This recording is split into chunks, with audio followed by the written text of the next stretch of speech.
Now let's bring to you the news. The Ghana Pentecostal and Charismatic Council has announced an absolute rejection of any plans at all to incorporate comprehensive sexuality education in curricula of all schools in Ghana.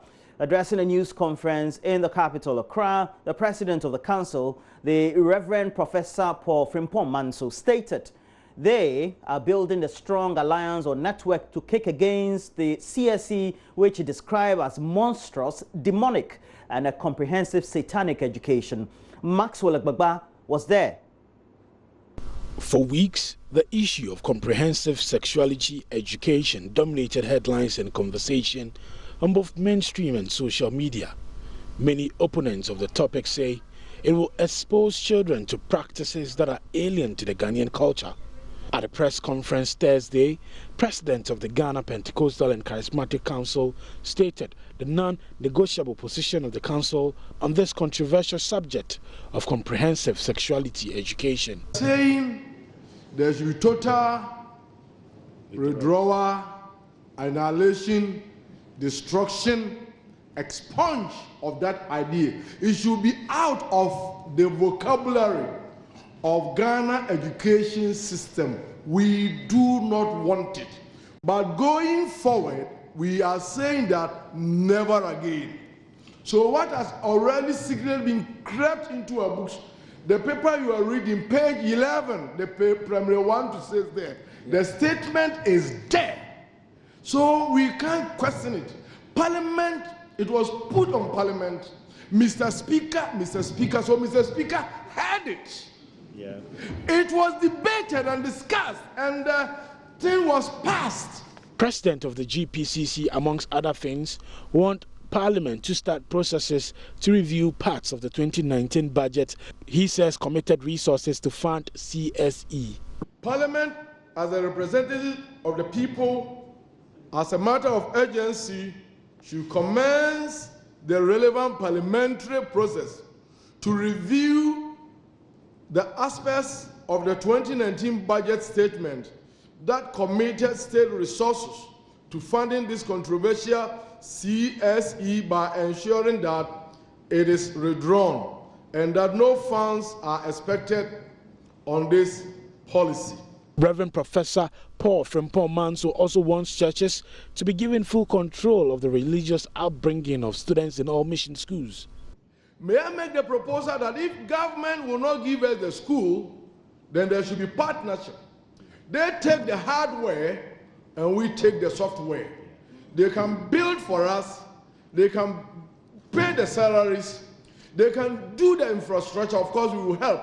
But the moral training and the upbringing of the children should be given to the churches to control and have authority, so that we will bring out good, matured people in society. He's urging members of the Ghana Pentecostal and Charismatic Council to go and celebrate in church come Sunday for what he says is the suspension of comprehensive sexuality education from the school curriculum. In the book of Esther, Haman brought a plot to destroy the Jews. Esther intervened and the king averted it. The Jews celebrated a feast to thank God. So as we prepare for our anniversary this Sunday, I am personally encouraging all GPCC local churches across the country to celebrate and thank God for the withdrawal and the suspension and the rejection of the CSE by the government of Ghana, by the minister through his press conference, and by the good people of Ghana. While still on education, teacher unions across the country have begun a campaign against what they say are government plans to introduce a form of public-private partnerships into the education sector. And the unions headed by the National Association of Graduate Teachers are accusing government of subtly introducing the model under the guise of the Ghana Partnership Schools Initiative. The project which is set to commence later this year, will be piloted first in the Ashanti, Northern, Central and Greater Accra regions. And this is aimed at bringing over 100 public basic schools under private management. But speaking to Joy News, the Vice President of NAGRAT, Jacob Anaba, said the unions ultimately will fight the project, claiming its disadvantages are far-fetched. We have learned from other countries that the PPP that government thought was coming to help them solve a problem has rather exacerbated the problems that they had. For example, the PPP is supposed to help the poor and the needy. That is the private coming to partner the public, for that matter, government. But we realize that instead, the private man is making profit, huge profits from the poor. And the curriculum that they are using is not the one that government has given to the people. And therefore, we realize that if we don't say it now, what is happening to other countries will happen in this country. And that is why we are raising our voice. But government says it's a pilot, so at the end of the day, whether it's positive or negative, we get to what is the way forward. That is always what they say. Before you say Jack, then it becomes a different story. We will not wait, because we have seen other people beard being bent by allowing the fire near them. We will not wait, because what is happening in Kenya, what is happening in Liberia, is not going to be different from what will happen in Ghana if we allow it. The pilot, where you are going to make profit, where the rural child who needs the education, you will not go there. You come to the urban area where you know you can get money. That is where we have a challenge. So we will not wait for them to pilot it at all. How far are you willing to challenge government on this? We'll go the full length. So far as the Constitution is our back, is the one we are standing on, because Article 25 states that government is supposed to give education free to its people. And 38 also re-emphasizes the point that government is supposed to build schools and ensure the schools are running. So with our Constitution still in place, we'll ensure that we'll fight to the end.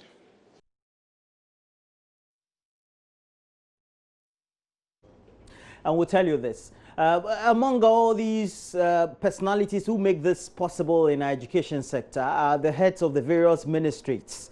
And we have a deputy minister who has been praised across board as having had so well since his appointment. We're talking about Ghana's Deputy Education Minister, Dr. Yaw Adutwum.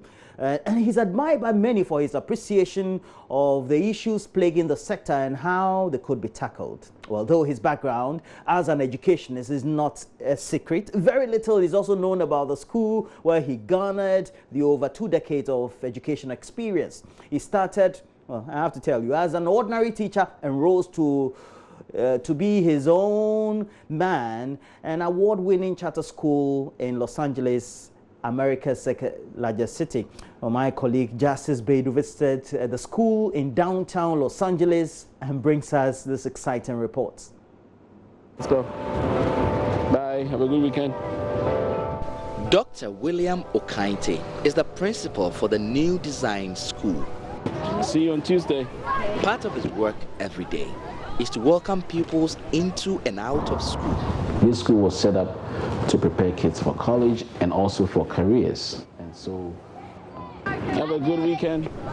See you on Tuesday. This is way different from what head teachers like him are used to doing in Ghana, from where he came to form this school together with Dr. Yaw Adutwum, who now has gone back to Ghana to take up a job as Deputy Education Minister. Dr. Adutwum, his vision was to look for the best and the brightest from Ghanaians, Africans. This is our 16th year running these schools. We have grown from 100 students to 1,400 students and going to 1,500. From a few employees to right now we have almost 200 employees. This is the third third campus that owners of the new design school have opened up here in Los Angeles, taking now up to 1,300 pupils. They want to push it to 2,000 with the fourth campus in sight. The success story of this school goes to show that the American dream, equal opportunities for all to reach their fullest potential, irrespective of wherever they have come from, is very much within reach. Do what I tell you to do before I give you work to do. Middle-aged David Menu came to the U.S. as a trained teacher in 2010. He is just one of several Ghanaians working here. It makes us feel proud, and you feel at home. At least you know that you have somebody behind you. For example, no matter the level of your education in Ghana, when you come here and you go into the classroom, you are going to have some challenges. And with all those challenges, you know you are working for a Ghanaian, somebody that you know. So at least you have some sound mind. In a society where racial segregation continues to underpin educational attainment and class, the teaching and learning model of this school is giving children mainly from migrant communities and other minority groups in the United States a good shot at life. All of it driven by Ghanaian ingenuity and enterprise. Justice Bedu, JoyNews, Los Angeles, California. Well, great success story there, and a man of great stature and great intellectual. Well, let's move on. Let's focus on the subject of accident. And over 320 people died from road crashes in the capital, Accra alone. And this was just between 2016 and 2018, while over 1,400 sustained serious injuries. These figures were contained in a 2019 road safety report, as was launched by the Accra Metropolitan Assembly. Launching the second AMA road safety report, consultant Dr. Raphael Bafwe addressed the need for strong efforts to improve road safety in Accra. Henry Kwesi Bedu has more. Water Traffic and Transport Department reports have over the years topped the chart in road accidents across the country. As part of activities to change this tag, the Accra Metropolitan Assembly last year launched a road safety report as part of surveillance and action plans to fight avoidable deaths. This year's findings show the crashes in Accra alone increased from 1,248 in 2017 to 1,812 in 2018, resulting in 327 deaths. Raphael Bafwe is the AMA Road Safety Report consultant. The findings actually show that in the Accra metropolitan area, there were 130 deaths. Right, there are 130 people who died as a result of a road traffic crash. And the point is that a lot of these deaths, or almost all of these deaths, are preventable. So to lose 130 people because of, a road traffic crash is something we all have to be concerned about. But particularly also, the reports found that there were more males who died than females. So about 4 out of 5 deaths were among males relative to females. Also, when it comes to road user type, when we say road user type, the different types of people who are using the road, it showed that pedestrians were more affected by road traffic crashes. The report further stated that motorcycle accidents contributed 22% of total accidents in 2018 alone. Speaking at the launch, the Chief Executive Officer of the Accra Metropolitan Assembly, Mohammed Ejay Sowan, said the economic consequence of road deaths and cost of treatment for several casualties is a concern for city administrators, hence the need for collaborative efforts to clamp down on road traffic offenders. One of the key contributing factors to the recklessness leading to injuries and fatalities on our road is as a result of overspeeding. So in the next couple of weeks, we are waging a war on overspeeding. We are launching an active campaign to address those issues. And whilst we mount an education the police MTTD department collaborating with us will also be doing enforcement alongside. The 2019 AMA Road Safety Report advised pedestrians and cyclists to be extra cautious as 84% of deaths were road users. Henry Kwesibedu's report for Joy News. Meanwhile, the Greater Accra region, according to the Motor Traffic and Transport Department of the Ghana Police Service, indicates that they have over the years topped the chart in road accidents across the country. And as part of activities to change this tag, the Accra Metropolitan Assembly last year also launched the road safety reports, and as part of surveillance and action plan to fight avoidable deaths. This year's finding shows that crashes in Accra alone increased from 1,248 from 2017 to 1,812 in 2018, resulting in some 327 deaths. Well, we also had the consultant, Dr. Raphael Bafuewa, who also had a lot to say on the subject.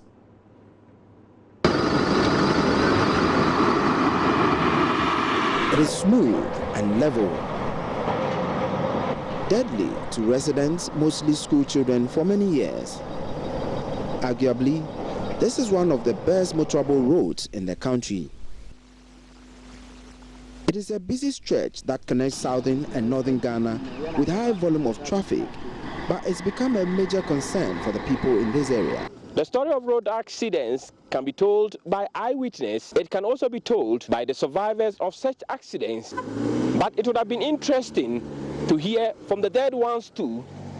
Unfortunately, that cannot be possible. Many school children have been knocked down and killed by vehicles. 3 deceased victims are identified as Aishatu Osman, Muhibatu Shaibu, and Ubaidatu Suleiman. The children, whose ages ranges between 5 and 8 years, attended the local Islamic school. Most of the victims died instantly due to the overspeeding. It's very alarming. Bilal Salia has lost his knees in one such tragedy. From the 80s, several lives. I can't count them, but what I have seen in the 80s, the 90s, and it's still happening in recent time. So something drastic needs to be taken, even though we are being vigilant. My sister's daughter and another child were killed on their way to school. Even they were not crossing the road, they were walking on the pavement. I've witnessed so many of them. Yes, I think one happened recently when a car knocked 2 children. Bilal is not alone. 2 children, when they Munyo were Danladi has lost relatives under similar circumstances. Everybody's complaining about this accident on this road. If we could even go to town and then ask, you will see more than 90% of natives complaining about this road being a death trap. And the way the car speed here is very bad. Razak Mohammed recounts how 3 of his sisters were knocked down by speeding vehicles. One of them was called Anas. He was a footballer. The other one was called Bushra, and then Huzaifa. They were very talented children. Bushra and Huzaifa were in primary, and they were also athletes. We knew that if Anas had grown up, he would have become a very talented footballer. Unfortunately, he was killed by a speeding vehicle. In September 2019, an officer of the Police Motor Transport and Traffic Department died on this same stretch. Inspector Foster Ampoma was run over by a DAF truck with registration number GE 7562-14 after the driver ignored a signal by the police officer to stop. Residents have raised concerns to the Kintampo District Assembly, but nothing has been done about it. Numerous. We have raised this thing so many times. We have raised this thing, not even me alone, even the chiefs and even opinion leaders. Some residents say Rambo strips could do the trick. Please come to our aid and construct Rambo strips for us. All efforts to speak to the assembly proved futile.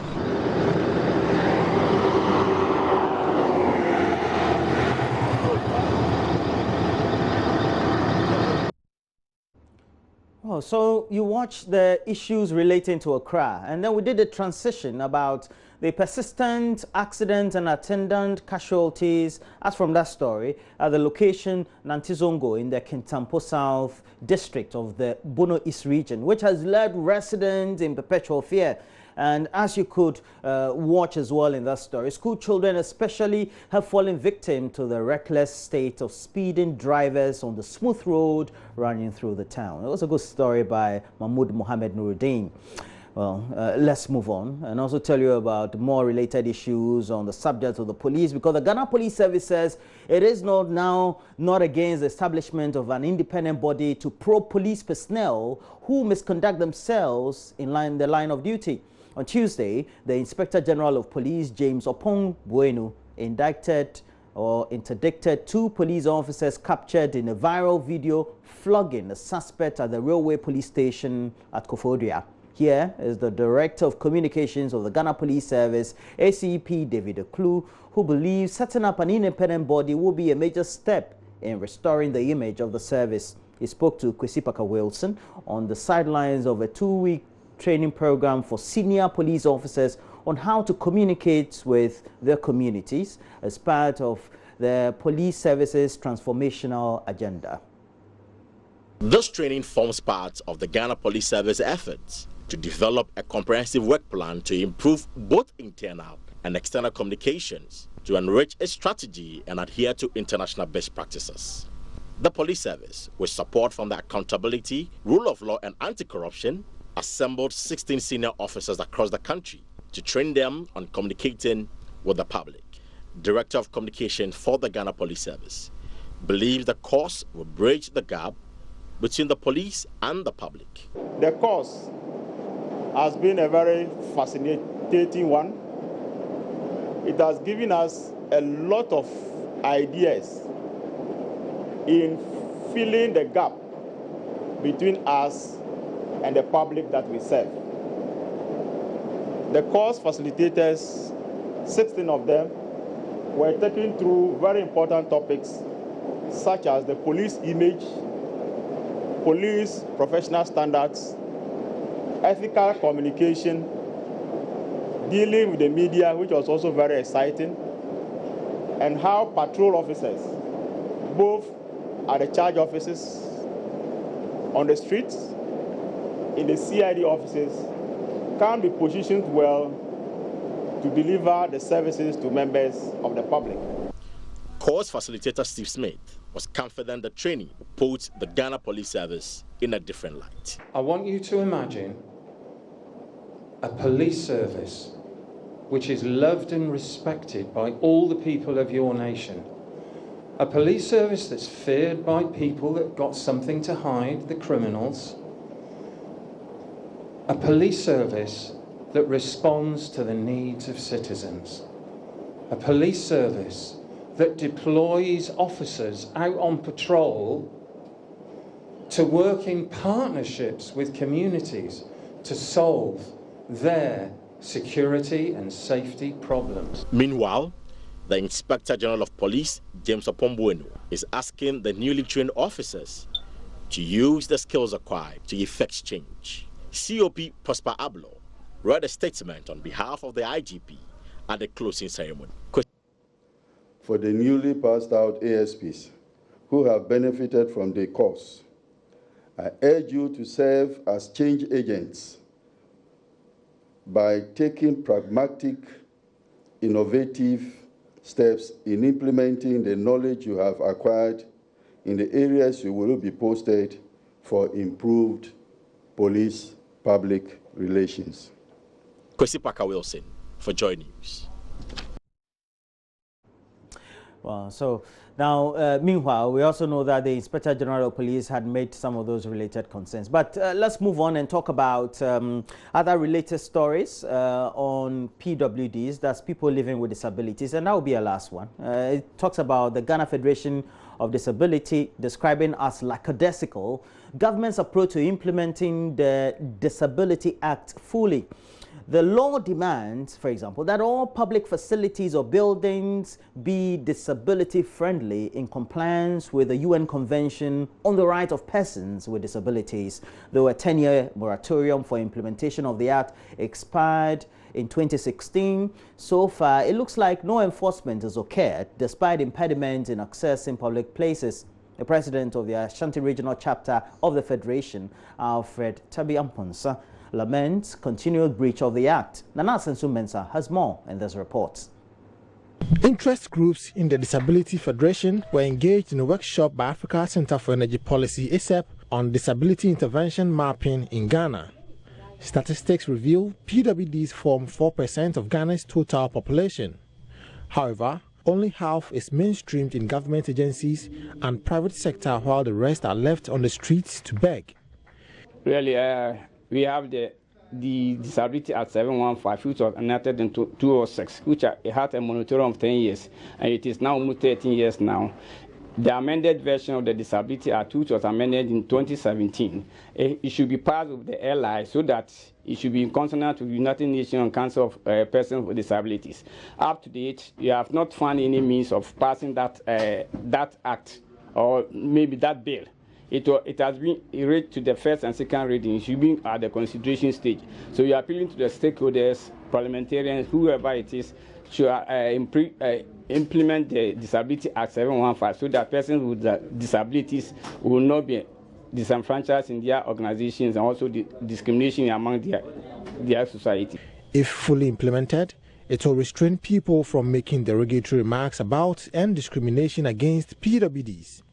Mr. Amponsa again. Various components, especially health, education, and the derogatory remarks. If any person sees something against person with disability, they have compensation to pay and penalties units who are to pay because somebody in Chi say ni friend in Ukraine now who had an connecting park transit or we crab catchy grass or to say from these are the derogatory remarks which are not better for person with disability to live with the society. So if the Disability Act is being passed or implemented, all these sanctions will be taken into place so that people regard it as the Executive Director of Africa Center for Energy Policy, Bernard Boachi, says government has done little to ensure PWDs get their fair share of the national cake.